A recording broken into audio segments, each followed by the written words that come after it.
Ini pernyataan Tuan Syekh Abdul Qadir Al-Jailani selaku Sultanul Aulia, berlaku pula kepada guru kita Hadratus Syekh Bangir Sa'abah. Maka kalau para arwahul muqaddasah kelas Sultanul Aulia hadir di majelis ini, maka arwahul muqaddasah para aulia yang lain pun insya Allah juga hadir. Tapi sekali lagi jangan dianggap ruh-ruh mereka gentayangan, ya. Tidak, ruh-ruh mereka tetaplah fi maq'adi sidqin inda maliki muqtadir. Di sisi Allah Subhanahu wa taala, Allah Raja yang Maha berkuasa di alam lahut sana. Namun mereka bersama dengan Allah yang sifatnya Al-Muhit. Apa sifatnya? Al-Muhit. Artinya Allah Maha meliputi segala sesuatu. Maka para arwahul muqaddasah, para ruh-ruh suci yang sudah bersama dengan Allah, yang Allah sifatnya meliputi segala sesuatu, meliputi ruang dan waktu, maka mereka juga menjadi terbawa meliputi segala sesuatu, meliputi ruang dan waktu.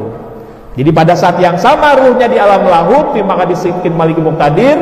Kalau dilakukan acara manakib, maka pada saat yang sama mereka juga hadir. Jadi bukan gentayangan, ya.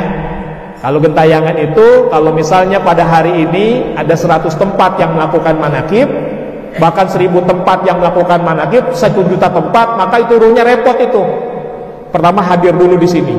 Kalau ada manakib di Bandung, pindah ke Bandung. Ada di Surabaya, pindah ke Surabaya. Ada di mana lagi? Di Kalimantan, pindah ke Kalimantan. Itu ruhnya repot banget pindah-pindahan. Itu namanya gentayangan. Kalau ini enggak, pada saat yang sama ruhnya di sisi Allah, fi maq'adis-sidqin inda maliki muqtadir. Kalau ada 1 juta tempat melakukan manakib pada waktu yang bersamaan, pada saat yang semuanya dihadiri. Makanya bukan gentayangan, tapi karena terbawa oleh Allah yang sifatnya Al-Muhit. Maka di sini ramai ini hadir para masyayikh. Maka karena hadir para masyayikh, majelis manakib ini tidak sekedar hanya majelis ilmu, tidak hanya sekedar majelis amaliyah, tapi juga majelis adab. Maka kita kedepankan adab kita dalam acara manakib ini. Dari semenjak acara manakib dimulai dengan majelis doa sampai dengan nanti ditutup dengan Bani Hashim, jangan ngobrol begitu, ya. Kalau bisa tetap fokus. Kalau memang sudah disediakan oleh Sohibul Bait berbagai sajian, silakan dinikmati dalam rangka mensyukuri, ya, sedekah dari Sohibul Hajat. Tapi tetap jangan sampai ngobrol begitu, ya, tetap fokus karena ini merupakan majelis adab. Dulu Bangir Sa'abah saat manakib itu, ya, di Masjid Nurul Asror, bagi yang pernah menyaksikan, dan saya mendapatkan kisah ini dari para sesepuh. Maka semenjak majelis doa sampai dengan Bani Hashim, Abah hanya tawadhu saja. Abah tidak mengangkat wajahnya, begitu. Bahkan Abah tidak bergeser, tidak bergerak, tidak ganti kaki. Kita berapa kali tadi ganti posisi kaki, ya.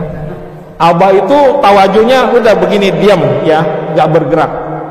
Jadi kita dengan Abah itu jangan diadu, jangan dibandingkan dengan amalnya, dengan geraknya. Dengan diamnya saja kita kalah. Dengan diamnya kan kalah, apalagi dengan geraknya, dengan amalnya. Maka Abah kalau bertawajuh itu tidak bergerak. Sampai ditanya oleh, ya, seorang sesepuh, Abah, kenapa sampai seperti itu, Bah? Dan Abah menjawab, malu hadir para masyayikh, kata Abah. Karena Abah melihat ada Abah Sepuh, ada Syekh Tolha, ada Syekh Khotib Sambas, ada para masyayikh terus sampai Sultan Aulia Syekh Abdul Qadir Al-Jailani, terus sampai kepada, ya, Sayyidina Husain, Sayyidina Ali, sampai kepada baginda Nabi besar Muhammad sallallahu alaihi wasallam. Jadi Masya Allah, Abah kelasnya mursyid kamil, mukamil, wali agung, tapi adabnya seperti itu. Masya Allah. Kita wali juga enggak, paling wali murid kita, ya, maksimal wali nikah, ya. Ada yang punya anak perempuan udah nikahin anak, maka jadi wali. Maka banyak para wali di sini, ya. Ada wali murid, ada wali santri, ada wali nikah, Masya Allah, ya. Kelas kita paling mentoknya di situ. Tapi dibandingkan dengan apa wali mursyid, adabnya luar biasa, ya. Maka sekali lagi, manakib bukan hanya majelis ilmu, bukan hanya majelis amal, tapi juga majelis adab. Dan adab itu lebih utama daripada ilmu, begitu, ya. Maka belum lagi, ya, acara yang diperingati adalah acara manakib Sultan Aulia Syekh Abdul Qadir Jailani. Tadi penuh dengan ya, nasihat wasiat beliau disampaikan kepada Sayyid Abdul Razak. Ini putra beliau yang merupakan unggulan. Jadi Tuan Syekh Abdul Qadir itu punya 49 putra putri, 27 laki-laki, 22 perempuan. Kata ibu-ibu ngebayangin gimana ngelahirin tuh emaknya, ya, istrinya. Ini dari 4 biang, Bu, bukan 1 biang. Jadi istrinya beliau ada 4. Tapi menikahnya setelah usia 51 tahun. Kan usia 18 tahun beliau dari kampung beliau, dari Jilan. Jilan itu wilayah kalau sekarang negara Iran. Merantau ke Irak, Irak itu ke Baghdad, Baghdad itu Irak. Jadi lintas negara. Jadi Jailan atau Jilan itu bukan Irak tapi Iran. Kalau sekarang jadi negara, Jilan itu di Iran. Maka umur 18 tahun ya, setelah beliau belajar dari ayahandanya, dari guru-guru di kampungnya ya, kemudian rantaulah menuntut ilmu ke Baghdad, lintas negara dari Jilan ya di Iran ke Baghdad, Irak. Umurnya berapa? 18 tahun ya. Maka kemudian belajarlah kepada para masyayikh, kepada para aulia, kira-kira selama 8 tahun sampai umurnya 26 tahun. Jadi menuntut ilmunya 8 tahun di Baghdad. Setelah itu beliau kemudian fase mengamalkan ilmunya dalam bentuk mujahadah, dalam bentuk riyadhah. Maka meninggalkan Baghdad ya, di padang-padang pasir, di hutan-hutan selama 25 tahun. Bahkan tidak berjumpa dengan seorang pun juga. Masya Allah. Kita tukang ngobrol, Bu, gak ketemu orang 2 hari aja, Bu, bete gak, Bu? Tukang ngopi, gak ketemu teman ngopi, bete gak? Emang enak ngopi sendirian? Ya, ngopi kan kudu ada temennya, ya. Tukang ngopi, tukang ngobrol, gak ketemu teman ngobrol 2 hari aja itu pasti bete.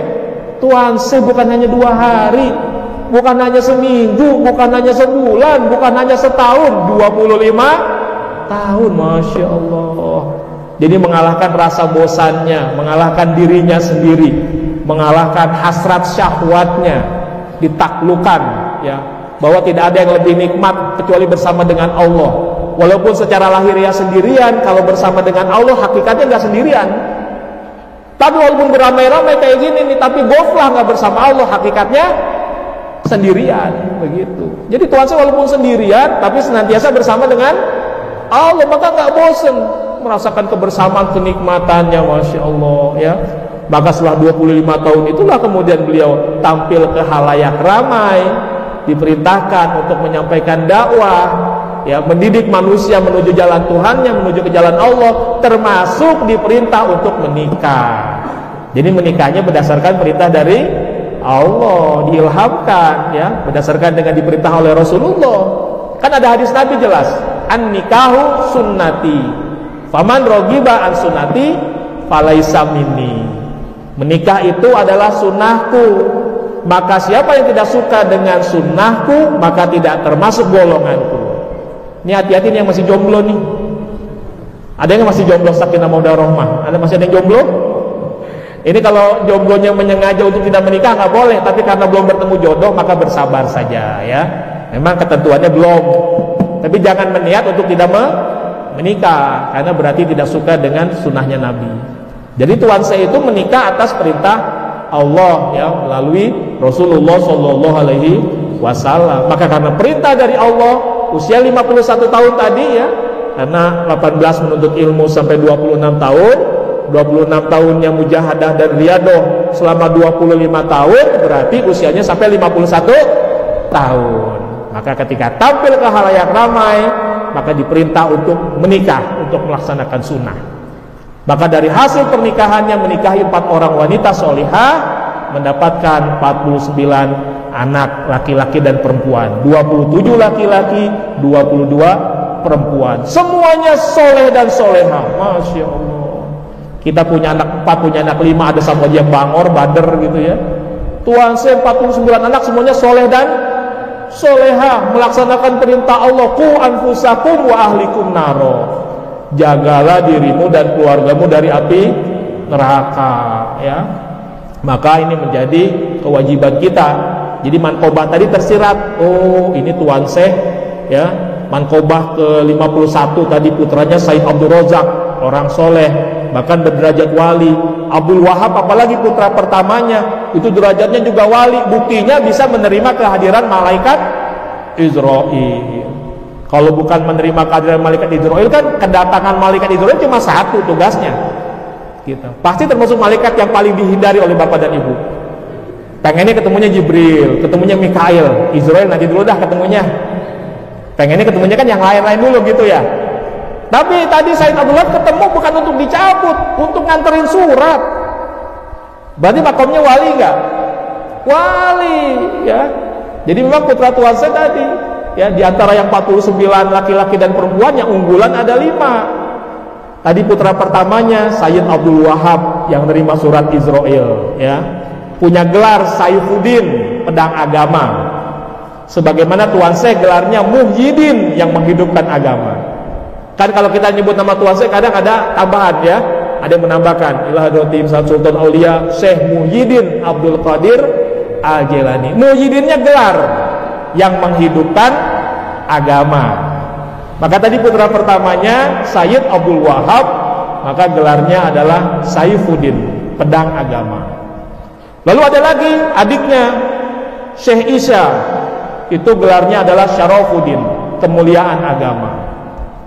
Lalu yang ketiga tadi yang kita simak Mankobah ke-51, Syekh Abdul Razak Tajuddin, mahkota agama. Lalu kemudian yang berikutnya adalah Syekh Abdul Aziz, ahli silsilah TKN kita, gelarnya Syamsuddin, matahari agama. Kan kalau dalam silsilah kita setelah Sultan Aulia Syekh Abdul Qadir Al-Jilani, Syekh Abdul Aziz. Lalu Syekh Muhammad Al-Hatak, ini anak Syekh Abdul Aziz, cucu Tuan Syekh. Syekh Syamsuddin, ini cicitnya. Syekh Syarafuddin, keturunannya lagi. Syekh Waliuddin, Syekh Nuruddin. Lalu kemudian Syekh Waliuddin, Syekh Hisyamuddin, sampai sini keturunan langsung Tuan Syekh. Jadi ahli silsilah kita Syekh Abdul Aziz tadi gelarnya Syamsuddin, ya. Terus keturunannya terus sampai Syekh Syamsuddin, itu keturunan langsung Tuan Syekh Abdul Qadir Al-Jilani. Dari mana saya tahu? Tahun 2012 ada cici Tuan Syekh datang dari Baghdad, Syekh Hasimuddin, datang ke TKN Center. Ketika itu beliau bawa kiswah, ya, kiswah makam Tuan Syekh Abdul Qadir Al-Jilani. Maka ketika itu beliau bawa buku silsilahnya beliau, keturunan beliau dari Tuan Syekh sampai ke beliau. Maka saya lihat di situ ada nama yang sama dari beliau. Ternyata beliau keturunan Syekh Abdul Aziz. Syekh Abdul Aziz, Syekh Muhammad Al-Hatak, Syekh Syamsuddin, Syekh Syarafuddin, ya, Syekh Nuruddin, Syekh Waliuddin, Syekh Hisyamuddin. Baru ke bawahnya bukan keturunan, murid dari Syekh Hisyamuddin, Syekh Yahya. Lalu Syekh Abu Bakrin, Syekh Abdul Rahim, Syekh Utsman, kemudian Syekh Abdul Fattah, Syekh Muhammad Murad, Syekh Syamsuddin lagi, tapi beda dengan tadi kan jauh jaraknya. Syekh Syamsuddin, baru Syekh Ahmad Khatib As-Sambasi.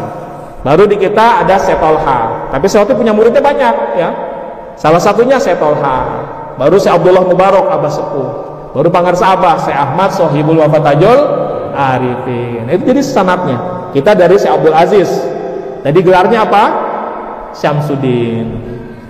Yang kelima Syekh Abdul Jabbar, gelarnya Sirajuddin, pelita agama. Itu jadi 5 putranya unggulan, semuanya soleh dan soleha. Sama seperti putra-putra Pangarsa Abah. Pangarsa Abah memang tidak menyengaja menjadikan putra-putrinya ulama, kiai, tidak. Tapi semua putra-putri Pangarsa Abah ahli riyadah. Semua putra-putrinya ahli zikir, ya. Semua putra-putri Pangarsa Abah itu punya kelebihan khariqul adah semua, Masya Allah, ya. Jadi Abah memang tidak sengaja mencetak putra-putrinya untuk menjadi ulama. Tapi memang ada di antara putra-putri beliau yang memang dipondokkan, seperti almarhum Kiai Haji Budun Nur Saiduddin, putra pertama, itu mondok di Banten. Tapi mondoknya ternyata beliau lebih senang dengan ilmu-ilmu kedikjayaan, kanuragan. Abah mondokinnya supaya belajar ilmu agama. Mondok di Banten senangnya dengan ilmu kedikjayaan. Pas pulang, dengan bangga dia merasa punya kelebihan. Tapi Masya Allah, sampai di gerbang Suryalaya dia bingung, di Sungai Citanduy. Perasaan Suryalaya di sini, nggak ngelihat gerbang, nggak bisa masuk ke dalam. Gitu, ya. Jadi Haji Dudun itu nggak bisa. Kenapa? Levelnya saja itu bisa mencabut pohon kelapa beliau itu. Bahkan pernah ada Ikhwan lama pernah nyantri di Suryalaya. ya, pernah diminta oleh Haji Dudun almarhum, beliau butuh kelapa, minta dipetikin kelapa. Lalu kemudian santri ini bilang, oh mohon maaf Pak Haji, saya nggak bisa nih pohon kelapa. Wah saya lagi butuh nih, kata Haji Dudun gitu. Beliau celingak-celinguk, sepi nggak ada orang, karena sudah minta tolong anak muda santri tapi nggak bisa naik pohon kelapa. Itu pohon kelapa sama Haji Dudun diulapin begini, tiba-tiba pohonnya melengkung, dipetik kelapanya satu-satu. Karena santri tahu begitu mah tadi begitu aja, tapi kan dia secara lahirnya minta tolong dulu. Nah, itu beliau sampai seperti itu ya, horikul adanya Pak Haji Dudun itu, putra pangkat Sabah yang pertama yang almarhum ya. Tapi beliau ketika baru pertama kali pulang mondok, karena mungkin merasa di dalam dirinya penuh dengan ilmu, maka nggak bisa masuk ke Suryalaya. Akhirnya Abah yang dibilang, tuh Dudun ada di gerbang bingung nggak bisa masuk, jemput.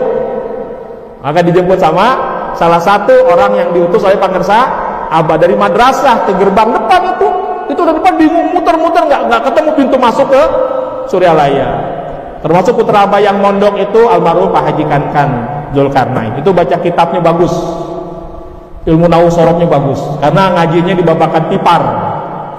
Saya karena pernah bertanya langsung kepada beliau tahun 2010 di mana mondoknya beliau.